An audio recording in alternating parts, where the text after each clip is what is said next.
ಅವಧೂತರು ಶಿವಗಿರಿಯನ್ನ, ಶಿವಪರ್ವತವನ್ನ, ಶಿವಪುರವನ್ನ, ರಜತಾದಿ ಪರ್ವತವನ್ನು ಹೊಗಳಬೇಕಾಗಿತ್ತಂದ್ರೆ ಒಂದು ನುಡಿ ಬರೀತಾರ ಅವರು. ಯಶೋದೈ ಶಿವಪುರವು ಬಹಳ ಶಶಿಯ ಕಾಂತದಿಂದ ಶಿಲೆ ಬಂಡೆಗಳಿಂದ ಅಂತ, ಅಂದ್ರ ಪುಟಿಯುವ ನೀರುಟಿಗಳು ಅಂತ. ಅಂದ್ರೆ ಗುಡ್ಡದೊಳಗ ಶಿಲೆ ಬಂಡೆಗಳದಾವ, ದೊಡ್ಡ ದೊಡ್ಡ ಕಲ್ಲುಗಳದಾವ, ಅಲ್ಲಿ ನೀರ್ ಹುಟ್ಟತಾವ ಅಂತಕ್ಕಂಥದ್ದು ಒಂದು ನುಡಿಯನ್ನು ಪುರಾಣದೊಳಗೆ ಬರೆದಿರಲ್ಲ. ಶಿವಪುರವನ್ನ ವರ್ಣನೆ ಮಾಡಲಿಕ್ಕೆ ಬರೆದಿರ್ತಕ್ಕಂಥ ನುಡಿ, ಆ ನುಡಿಯನ್ನ, ಯಾಕಂದ್ರೆ ಇದ ಭಾಗದಾಗ ಅಡ್ಡಾಡಿರ್ತಕ್ಕಂಥ ಚಿದಾನಂದ ಅವಧೂತರು ಆ ನುಡಿಯನ್ನ ಬರೀಲಿಕ್ಕೆ ಕಾರಣ ಅವರಿಗೆ ನನಗನಿಸಿದ ಮಟ್ಟಿಗೆ ಈ ಕುರುಗೋಡ ಗ್ರಾಮದ ಸುತ್ತಮುತ್ತಲಿನ ಪ್ರಕೃತಿ ಬೆಟ್ಟ ಗುಡ್ಡಗಳನ್ನು ನೋಡೇ ಆ ನುಡಿ ಬರದಾರೇನೋ ಅನ್ನುವಾಗ ಈ ಕುರುಗೋಡ ಸುತ್ತಮುತ್ತಲಿನ ಪ್ರಕೃತಿ ಅದ. ಯಾಕೆ ಇಲ್ಲಿ ಇರ್ತಕ್ಕಂಥ ಪ್ರಕೃತಿ ಎಲ್ಲಿ ಇಲ್ಲ ನೋಡ್ರಿ. ಸುತ್ತಮುತ್ತ ಗುಡ್ಡದೊಳಗ ಮ್ಯಾಗ ಬೆಟ್ಟದೊಳಗ ನೀರಿರುವುದಂದ್ರೆ ಏನ್ರಿ? ನಾವೆಲ್ಲ ಫಿಲ್ಟರ್ ನೀರ್ ಅಂತೀವಿ. ಆದ್ರೆ ಮ್ಯಾಗ ಗುಡ್ಡದೊಳಗ ನೀರ್ ಎಂತ ಸಿಹಿ ಅದಾವ ಅಂತಂದ್ರೆ ಫಿಲ್ಟರ್ ನೀರ್ ಎದಕ್ಕೂ ಬೇಡ.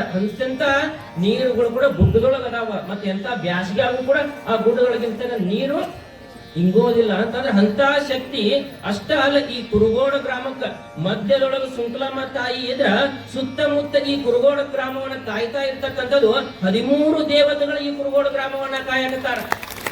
ಒಂದಲ್ಲ ಎರಡಲ್ಲ 13 ದೇವತೆಗಳು ಅಷ್ಟೆಲ್ಲಾ ಇದ್ದಿರ್ತಕ್ಕಂಥ ಈ ಕುರುಗೋಡದೊಳಗ ದೊಡ್ಡ ಬಸವೇಶ್ವರನ ಆಶೀರ್ವಾದ ಅದಕ್ಕಿಂತಲೂ ಹೇಳಬೇಕಾಗಿತ್ತು ಅಂತಂದ್ರ ನಮ್ಮ ಕೊಟ್ಟೂರೇಶ್ವರ ಪೂಜ್ಯರ ಮಹಾಕರ್ತೃತ್ವ ಗದ್ದಿಗೆಯ ಶಕ್ತಿ. ಇದೇನು